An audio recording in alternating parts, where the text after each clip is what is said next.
तू ही सागर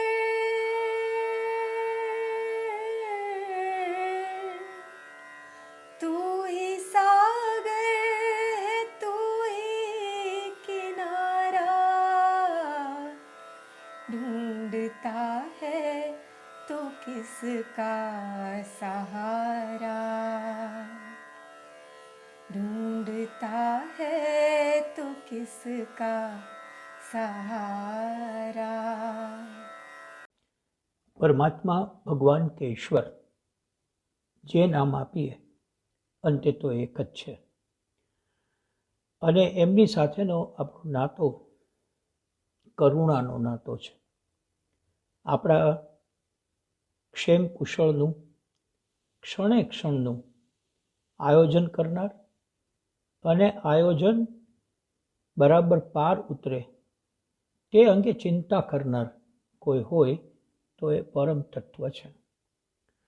અને આપણા પ્રાચીન ભજન સાહિત્યમાં આ પરમ તત્વની કરુણા માટે એવું એક સુંદર ભજન લખાયું, તારી કરુણાનો કોઈ પાર નથી. એનો અર્થ એવો કે તમે આપણા અસ્તિત્વને ટકાવી રાખનાર અથવા આપણને શ્વાસ લેવાની ક્ષમતા બક્ષનાર એક એવું પ્રકૃતિ તત્વ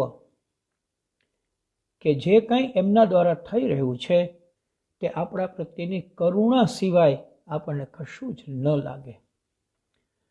પ્રશ્ન એ આવીને ઊભો રહે કે તારી કરુણાનો કોઈ પાર નથી એવું કહીને એક માનવ દેહ પોતાની જાતને મુક્ત કરી લે એ કેટલે અંશે વ્યાજબી હશે? કોઈ આપણને નાનકડી મદદ કરે તો પણ આપણે એના ઋણી રહીએ છીએ. એમ કહેવાય છે કે ક્યારેય કોઈનો અનાદર ન કરવો, કારણ કે ચપટી ધૂળની પણ ક્યારે જરૂર પડશે તેનો ખ્યાલ નથી આવતો.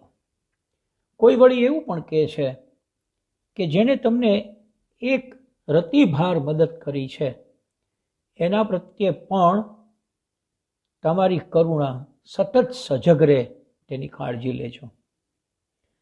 આપણે જોઈએ છીએ કે પ્રયાસો કરવા છતાં ઘણા ખરા લોકો, ઘણા ખરા જીવ આ બરાબર જીરવી શકતા નથી, એનું સ્મરણ કરી શકતા નથી, એમનો ઋણ સ્વીકાર કરી શકતા નથી.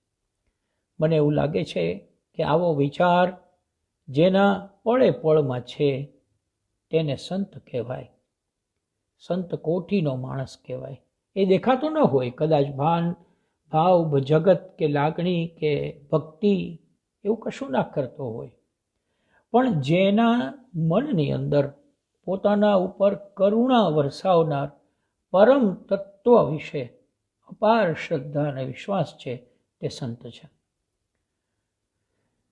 સૌને આશ્ચર્ય છે કે વિશ્વભરમાં રામચરિત માનસની પોથી લઈને ઘૂમી વળનાર મોરારી બાપુ ગુજરાતના મહુવાના એક નાનકડા ગામ તલગાજરડામાં ઉછર્યા, પણ અત્યારે સમગ્ર વિશ્વમાં રામ નામથી વ્યાપી ગયા.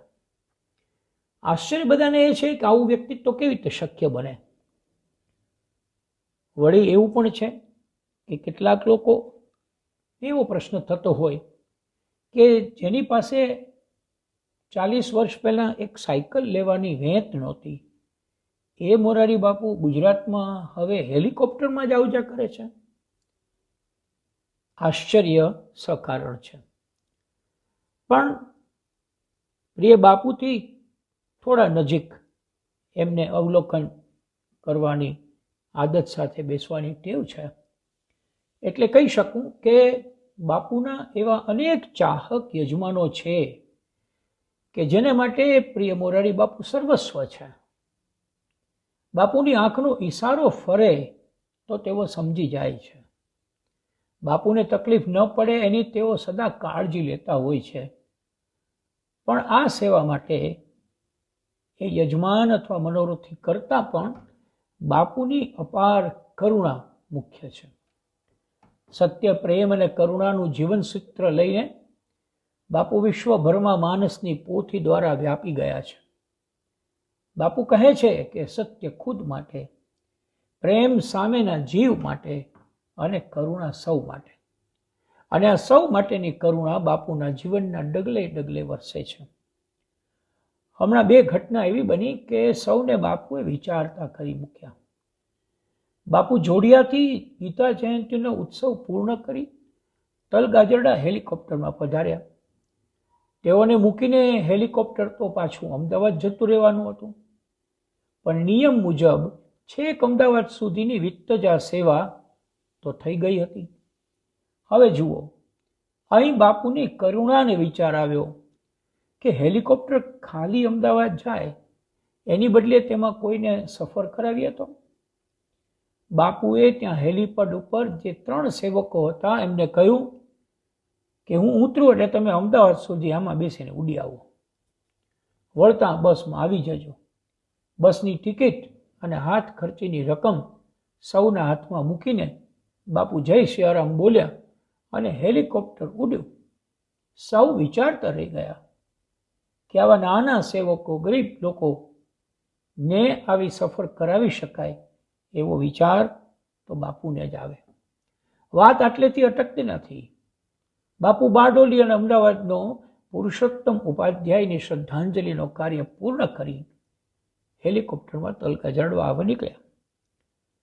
બાપુએ ફરી કરુણા વરસાવી. આ ઉડન ખટોલાનું બધું તો છેક અમદાવાદ સુધીનું અપાઈ ગયું હતું. તરત બાપુએ સંગીતની દુનિયાના નિલેશભાઈને કેણ મોકલ્યું કે ચિત્રકૂટ ધામના સેવક વિઠ્ઠલભાઈ અને બાપુના ઘરે સેવા કરતા ઉજી માડી અને રસીલા માડીને હેલિકોપ્ટરમાં અમદાવાદ સુધી ફરી આવવાનું કહો. તેઓની બસની ટિકિટ અને હાથ ખર્ચીના પૈસા દેજો. હેલિપેડ ઉપર વિઠ્ઠલભાઈ ને 2 માળીઓ તૈયાર હતા. બાપુ ઉતર્યા અને 3 સેવકો તેમાં બેસીને ઉડ્યા. નાના માણસ માટે આમ ચાર્ટર ફ્લાઇટમાં શેર કરવી એ જીવનનું ક્યારેય પૂરું ન થનારું સ્વપ્ન છે. અશક્ય જ રહેવા ટેવાયેલા આ નાના માણસના સ્વપ્નને બાપુએ સાકાર કર્યું. જરા વિચારીએ કે વિશ્વ સ્તરે જેમનો પડ્યો બોલ ઝીલવા અનેક લોકો રાહ જુએ છે, તેવા જગવિખ્યાત વ્યક્તિત્વના નાના સેવકોને યાદ કરે એ વ્યક્તિ પોતે. કોઈ ન કરે એ તો જાણે બાપુ જ કરી શકે. આવો વિચાર જેને આવે તે સંત, અને એ સંત એટલે સૌના પ્રિય મોરારી બાપુ. સંત પરમ હિતકારી. આ સૂત્ર બોલાતું બહુ સાંભળ્યું છે, પણ અમલમાં મુકાયું હોય એવું ભાળ્યું નથી. બાપુ અશક્યને શક્ય કરનાર યુગ પુરુષ છે. तू ही सागर,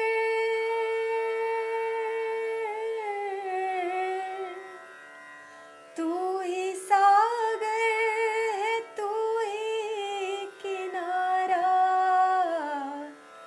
ढूंढता है तो किसका सहारा, ढूंढता है तो किसका सहारा.